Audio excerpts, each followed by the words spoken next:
There ain't no team bigger than our team.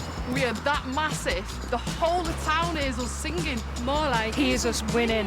On match day, you best have your torch ready. But when we eclipse the entire country. You know, when it comes to big, we're proper big. Dead big. Absolute beast. We just don't do small. Hands down, it doesn't get bigger than us. We're Manchester. We're Manchester. Manchester. Manchester. Manchester! Introducing the team. We can all get behind. In a big way. Manchester Super Giants. Sport just got bigger. Yes, some exciting news ahead of this season's edition of The 100. The Manchester Originals have been given a bit of a rebrand. They'll now be known as the Manchester Super Giants. And I'm delighted to say we're now joined by the franchise owner, SANJIV GOENKA, and Super Giants and England star, Jos Buttler. Gents, thank you so much for joining us this morning. Great to have you with us. SANJIV, first of all, just how excited are you about this new rebrand? And tell us the inspiration behind the Manchester Super Giants. Well, first of all, let me just say that we're very, very excited about this participation and the fact that Manchester is now part of the Super Giants family. Manchester is a great sporting city, and frankly, it's a privilege to play a small role in that journey of sports in Manchester. It's delightful to have leaders, match winners, unbelievable athletes like Jos with us.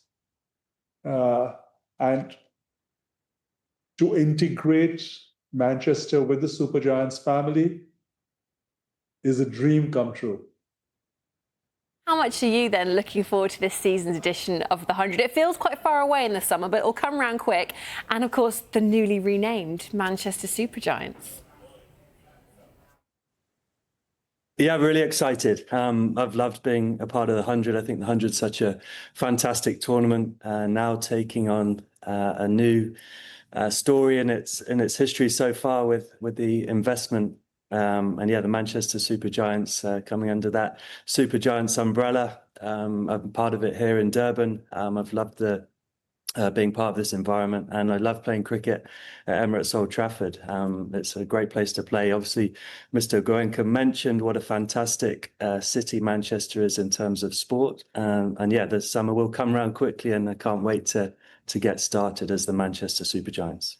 SANJIV, Jos is in Durban at the moment playing for your Super Giants side out there. You've also got the Lucknow Super Giants in the IPL. Why was the 100 such an attractive proposition for you when you first invested?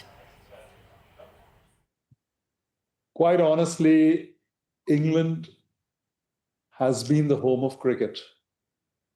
The 100 is a great format. It's a great tournament. And honestly, I've been waiting for the 100s to get privatized. It was something that was high on my wish list. And a big thanks and call out to the ECB for this move and for giving us this opportunity. And Jos, there has been huge investment in the 100, which is benefiting every level of the game in England, isn't it? How have you seen the tournament itself develop and grow since its inception just a few years ago? Yeah, in many ways, to be honest. I think it was obviously aimed at bringing in a new audience to the game. See lots of families, lots of children at the games, which are obviously the future of cricket in our country, the boys and girls who come and watch and support, who will one day be on the field, and we will be supporting them. So that's been really important. I think now it's, what are we going into, 5th year maybe? You can sort of really start to get the sense with the players as well how competitive it is between the teams. You know, certain players have been with certain franchises for a long time now, and that sort of rivalry is really started and begun. And I think that is something that fans are really getting behind, and certainly the players and the coaching staffs are very determined to beat certain sides in the competition as well. Those rivalries are really developing, aren't they? Sanjiv, you've made some exciting signings, haven't you, for both your men's and women's teams? Talk us through them. Well, we decided for the men's team to go in for 2 world-class batsmen and 2 world-class bowlers. Joss, everyone knows what he is capable of. And his commitment to the franchise is just unbelievable. Last year, I must share this, he lost his father. He still showed up for the game at Old Trafford, despite that. That kind of commitment, that kind of passion, and that kind of professionalism is very, very rare. Talent, quality, performance, of course, he's got it all. But that commitment, that passion is incredible. And Joss is an asset to any team. So Joss was our first signing. Heinrich Klaassen, another world-class batter, match winner, was our second. We went with Noor Ahmed, the Afghan spinner, who's run havoc with many a batting side. And Old Trafford, as we all know, is a slow pitch. And our fourth signing was Liam Dawson, who played for the London Spirits last year. And Liam has also had several successful outings. For the women's, we went in for a combination of experience and youth. Meg Lanning has been captain of Australia, has been part of 7 World Cup campaigns, has a habit of winning. Smriti Mandana from India is, again, an unbelievable athlete. And Sophie Eccleston actually brings in the local flavor. A great bowler, young, and again, a proven match winner. So we are delighted with our signings. We do believe we've got great, great signings. Yeah, some seriously big names in that lineup there for both the men's and women's team. Joss, whilst we've got you, it would be great if we could just get your thoughts on the recent Ashes series. You've had some experience of losing cricket matches in Australia. What do you think the next steps are for this England team? Yeah, obviously it'd be a disappointing and frustrating campaign for the guys. I think we all thought, this was the time this team going to Australia would have a real genuine chance of winning. So yeah, they'll be disappointed and frustrated that it hasn't turned out as they would have planned. But I think, the guys at the top, and knowing Ben as I do, will take a bit of time to sort of just evaluate what happened, what things they wish they did a bit differently, what things they need to improve on, what things actually are real key pillars of the team, which they've done really well for a number of years, that they need to really stick to and double down on even more. So I think they'll just take a bit of time to review it.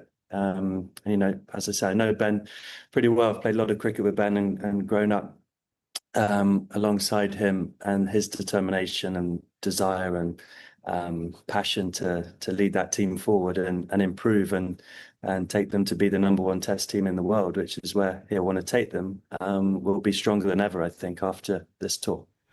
We'll await the bounce back eagerly. Sanjiv, before I let you both go, Manchester Originals haven't won the 100 in the editions we've had so far. Is that going to change this year now that they're the Manchester Supergiants? Honestly, I do believe that we are committed to playing a very good campaign. For us, we play to win. We don't always manage that. In our short spell in league cricket, we have made it to 4 playoffs, 2 finals. The trophy still eludes us. But who knows, 26 might well be our year. Okay, we're looking forward to that. Just one more for you. Are you happy with the team's preparation ahead of this Ashes? Because it has caused a bit of controversy and a bit of debate, hasn't it? Yeah, it's caused a lot of debate. There's, in modern cricket, it's very difficult to have the preparation that previous tours would have had. So I think they tried to make the best use of what they had. Ultimately, it's about results, isn't it? I think when you don't get the results that you crave, it's very easy to point fingers at certain things that, your preparation, your planning, etc. A lot of stuff, hands would be tied, and you don't actually have as much choice to prepare as, it's not a blank canvas, unfortunately, anymore. And most touring sides have to prepare with in-house games or very shortened lead-ins to series in this day and age. So, I think ultimately it's about the results. If we got the results that the team craved, would have been praised for their preparation and planning. And unfortunately, it didn't go to plan. So those things come under question. But that's part and parcel of being involved in top-level sport.